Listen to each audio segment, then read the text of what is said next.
Okay, here we go. I thought I'd do another little video. It's been a while since I put one up. Um, just starting on a new page here. This is page 21. We've just changed scenes from a barroom saloon scene. Now we're changing to a school, a bush school scene with a teacher in the classroom.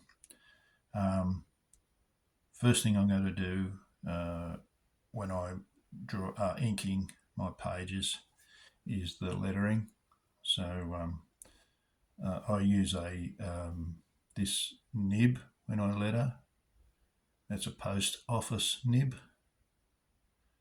I like it. It's a little bit flexible and gives a bit of variation in the line in the mark. I watched the Joe Kubert school videos, and I saw on there that he recommends using these two nibs for inking the letters. This one is a B6, the smaller one. That's for the general letters, and this is a larger one, is a B4.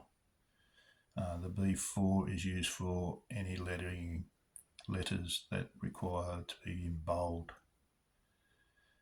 They have a round end on the ends, which gives a consistent weight to the line. So yeah, that's what they recommend.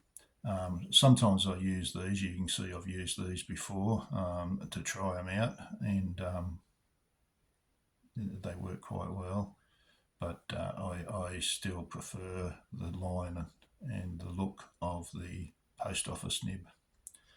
So that's it. I'll get on with this. Hopefully I stay in shot. Well, I'll just letter a couple of panels. This won't be a big video. Just the first two panels, and we'll see what happens from there.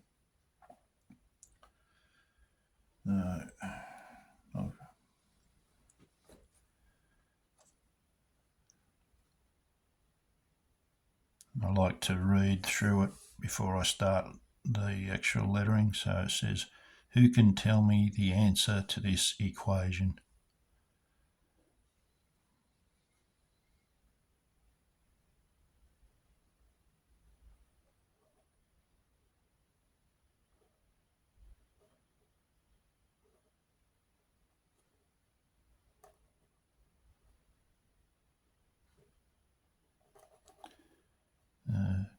The trick, or I find with lettering, is to just take your time.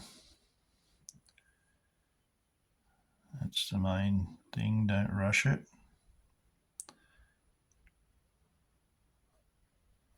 And try and concentrate on what you're doing.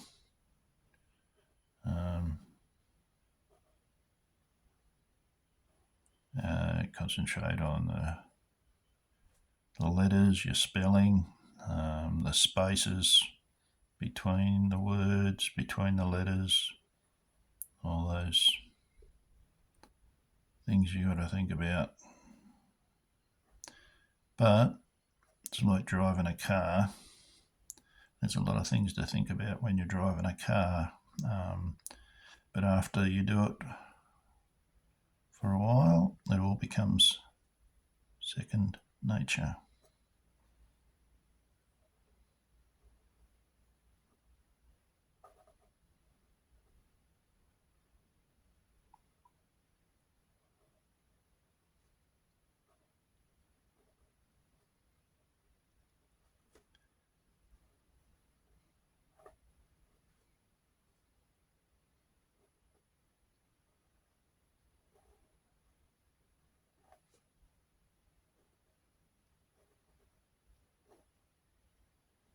As you can see, I can get a fair fair bit of a fair few words done with one dip of the nib. When I was a kid at school, we had to use these nibs to learn our writing. We had an ink monitor, and we had to put ink wells in our desk. We had the desks, the school desks with the hole. That's where you put the inkwell. Answer this equation. So I've sort of been familiarised with the nib since I was a little kid. Well, that was about age. We had fountain pens initially in one school. We had to use fountain pens before we could use a biro. Seems funny, doesn't it? But I would have been about, I was in third class, so I would have been about, whatever that is, 8 or 9. And then when I went to another school, they didn't have fountain pens, they had these dip pens. So we didn't use them all the time. It was just they were brought out for special lessons on how to use them. So this is a little bit off alignment, but when I go to scan this and for my pre-print work, I'll just move these letters across and line them up so they're nice and central. They're a bit off at the moment, but it's easy enough to do in Clip Studio Paint.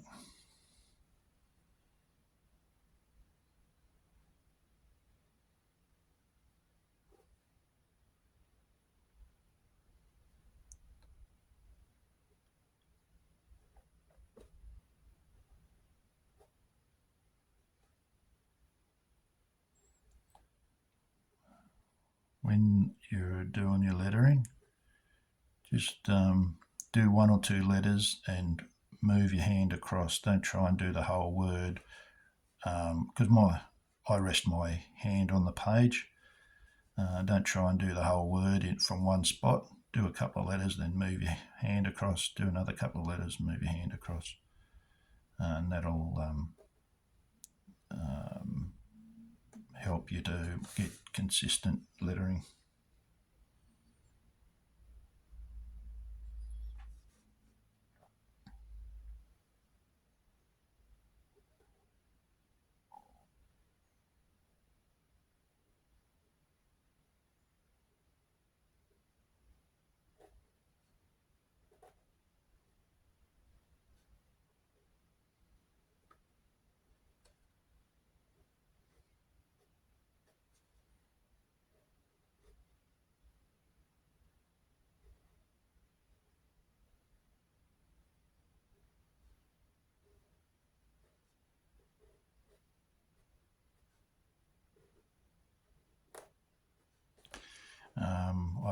There was one chap, I was doing some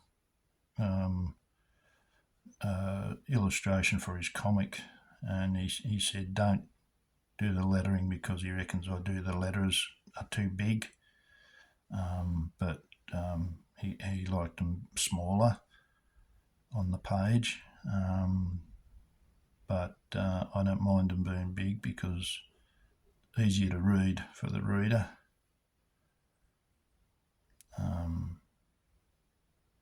I'm getting older, so I'm a bit biased that way. If I can read my comic without needing glasses, that's great.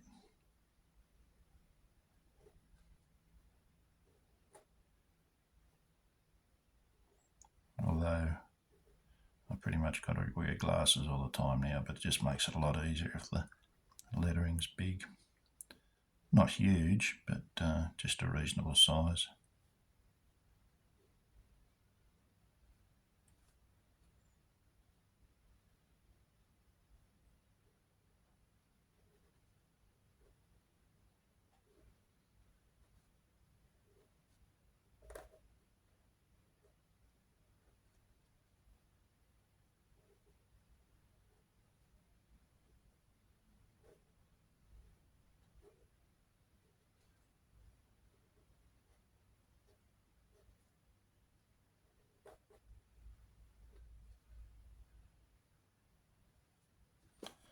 Okay, that's that lettering done for those two panels. I suppose I can do this in shot here. I'll do this one as well.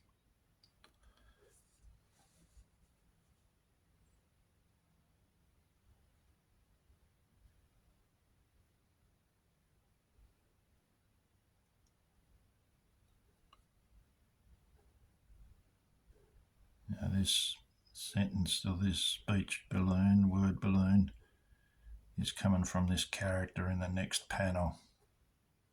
So that'll be joined up to this one because he's interrupted her. This fella's come to the door and interrupted her.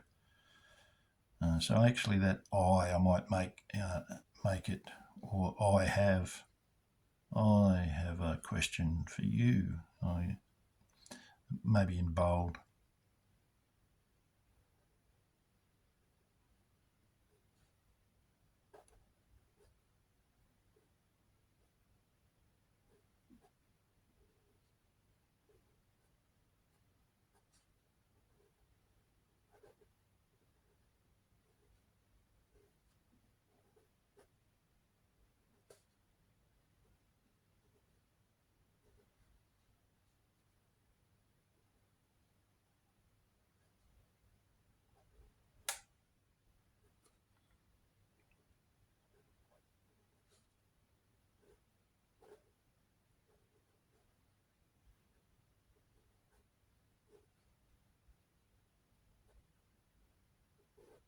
Forget me comma.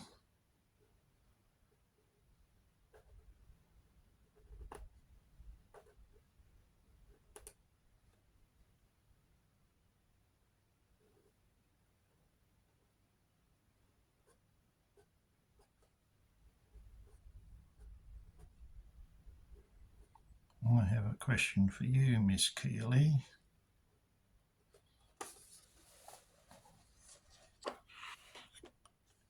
How many men does it take to hang an innocent man? He's got an axe to grind, this bloke. I might move it over so I'm not interfering. I'll move it over away from his hat. Hopefully I don't have to draw over his right over his hat then. I don't want to block too much of the figure.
How many men does it take to hang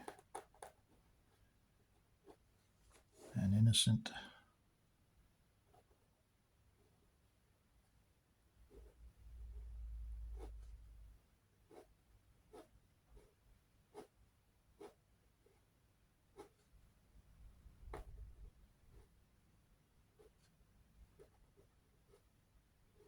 It's an interesting story, this one, because, you can sort of see why this bloke's upset.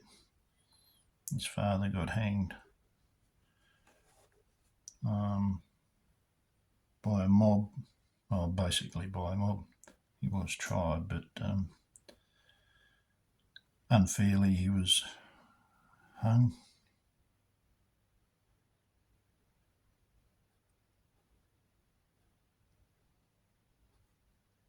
But But still, no need to go around killing everybody, especially the people that weren't involved. There we go. So there we go. How many men does it take to hang an innocent man? And I've just got to put the number of the page down the bottom. Page 21. That's that. Next I shall do the word balloons. Got to let that dry though. It takes the ink that comes off a nib thicker than it does off a brush, so it takes a little bit longer to dry.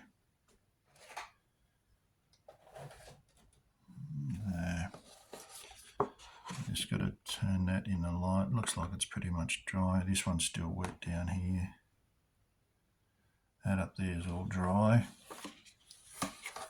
So I can just run a circle around here, an ellipse. I don't like it being too big. See, it gets too big on here and here, this gap. It's okay. Well, it's probably a little bit small there. But so I want this, I don't want this too big. So I'll just use this smaller ellipse. Maybe that one. That one might be the right size.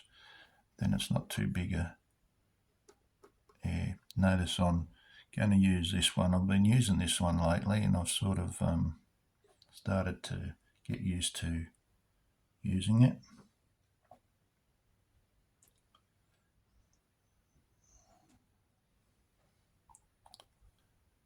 So I'll just come around.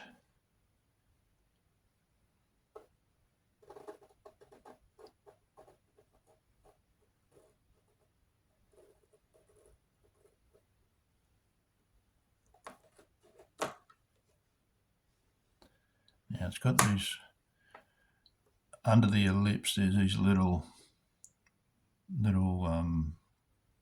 pimples, I guess you call them, which put the template off the paper. So I've just got to make sure that none of those pimples are where I've just put fresh ink. Let's put that about there. That should be about right.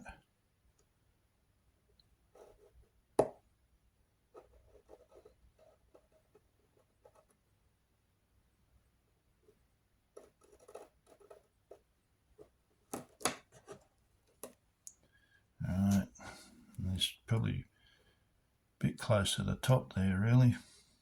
Anyway, leave it at that for now. Same thing here. I'll use this one.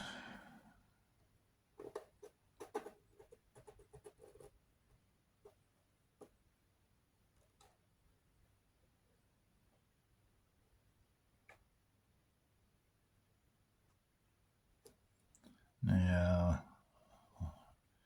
this is just what I've taught myself. No one's showed me how to do this, so there may be a better way of doing it, but this is the way I have to do it because I'm uneducated. I've just had to work out my own way of doing it.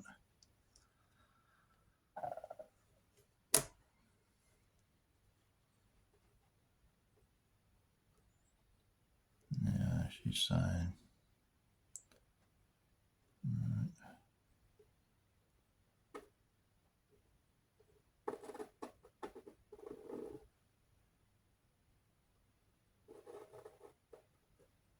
you don't want to go past, it's got little marks here, so you don't want to go past them, otherwise you start going past the apex and you're going down.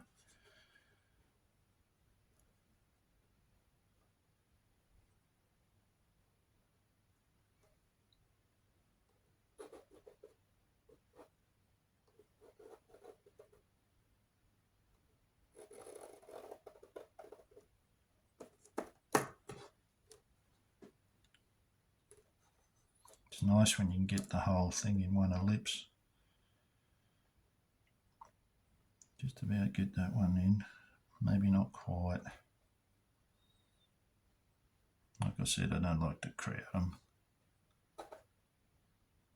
Sometimes it won't work, so I just give it a little tap, and that gets the ink down then.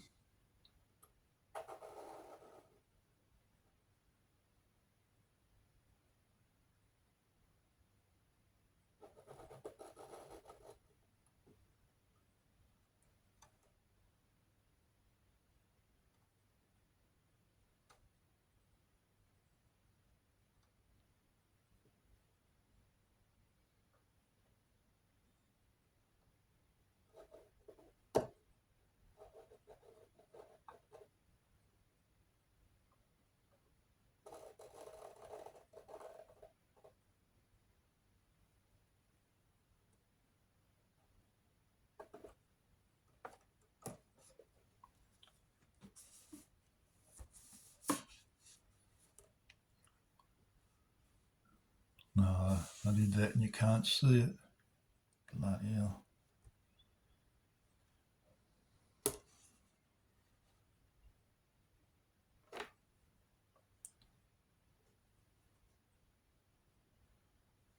Put a bit more ink on the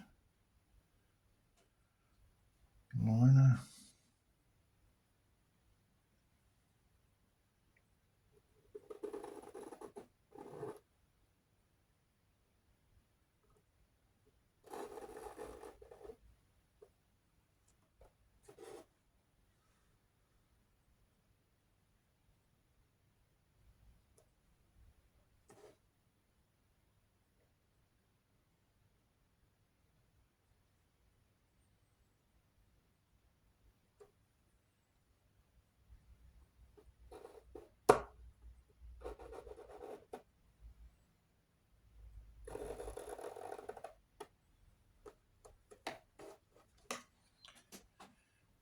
That's that done.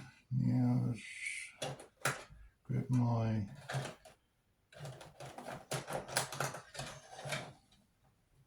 French curve and go back up to the top one. Now this has got a bevel edge, so I've got to keep that. If you don't, if you try and rule up against the side that's not beveled, the ink will run underneath the template and smudge. So you've got to have the raised edge.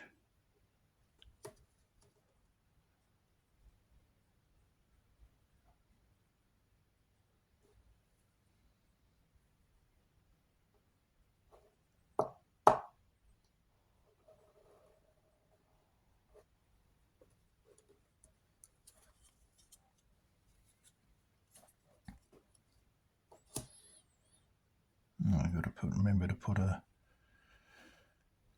little tail on there. Put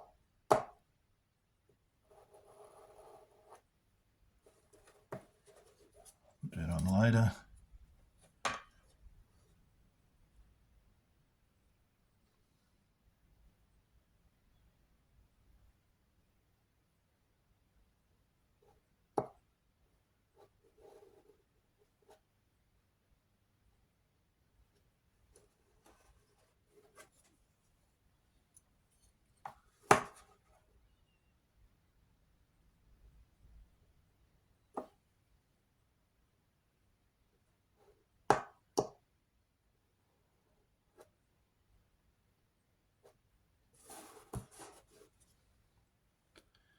Now I need a little bit more ink.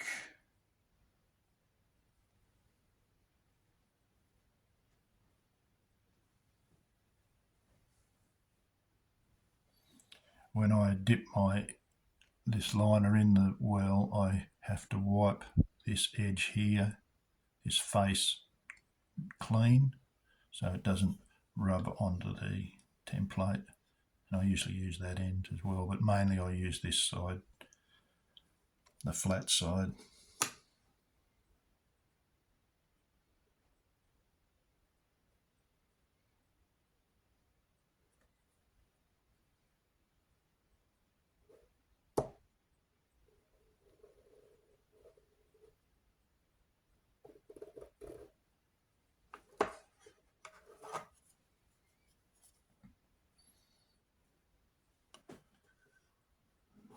I might have to come back later and do that bottom bit with this edge because it's a bit flatter.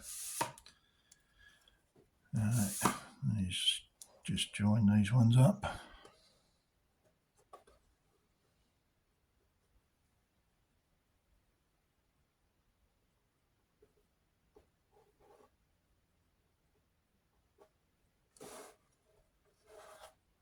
Now, it's not her talking, it's him, so I don't want to do a little tail going towards her. Better remember that.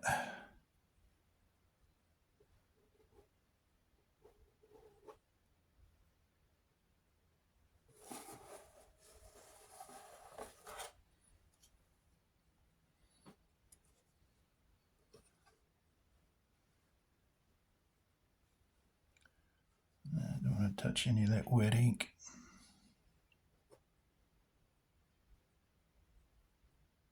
Should be alright there, I think.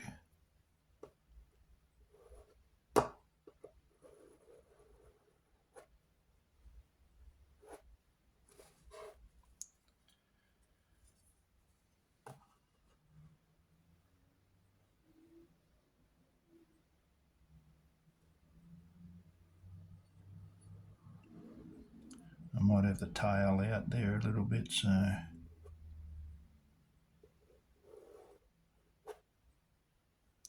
little bit. Let's readjust that.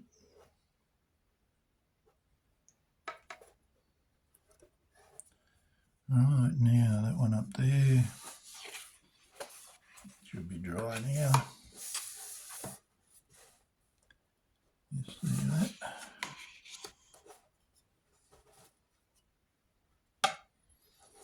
Let's check it is dry. Yep, looks dry.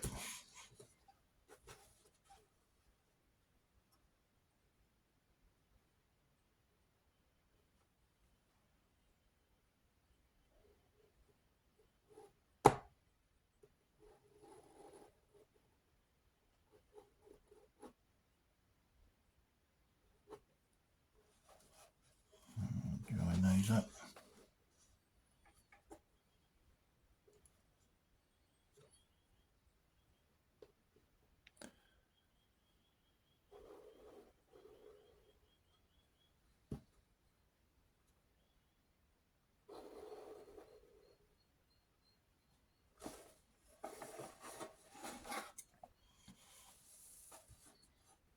I can join these ones.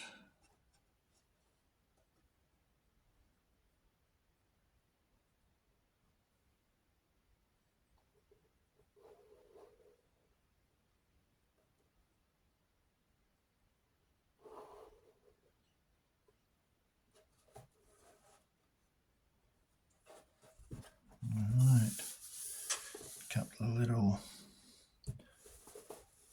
tails now. Make sure everything's dry. Nothing worse than running your template through your wet ink.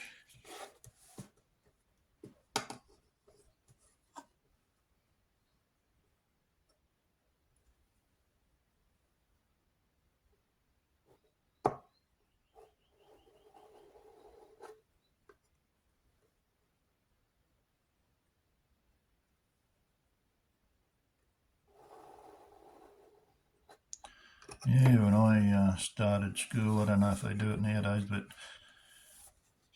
we had books and pencils we had to use initially, and then remember one year, or it might have been for a couple of years when we were first in grade 1 and 2, we had to use slate, a little tiny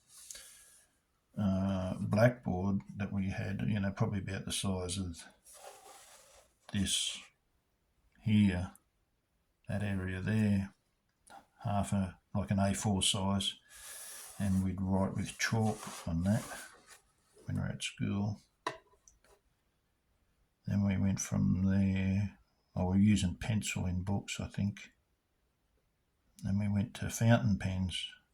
It's a bit of a change of pace.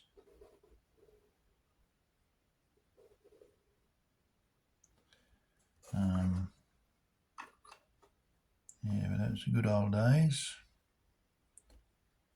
Back in the 60s, that was.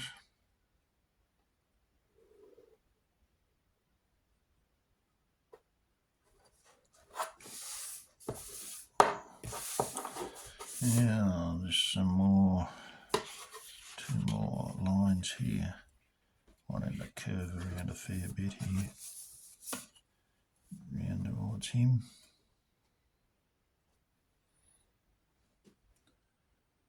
A little bit more ink.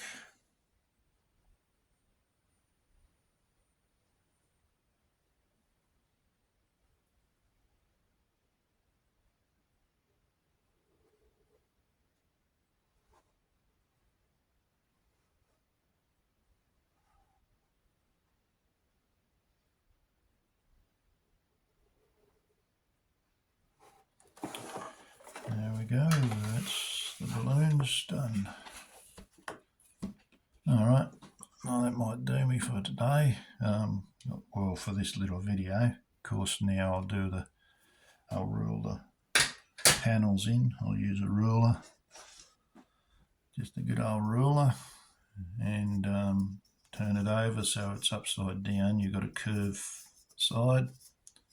That's why they put a curved side on these rulers, if you're ever wondering. It's so when you're inking, you've always got a gap, because if you try and ink on the flat, the ink will run underneath and smudge. I'm pretty sure that's why they've put a bevel on those rulers from the old days. And thank goodness they continue to do it. Alright, that's it for this video. Take it easy, look after yourselves, and we'll see you for the next one. Cheerio.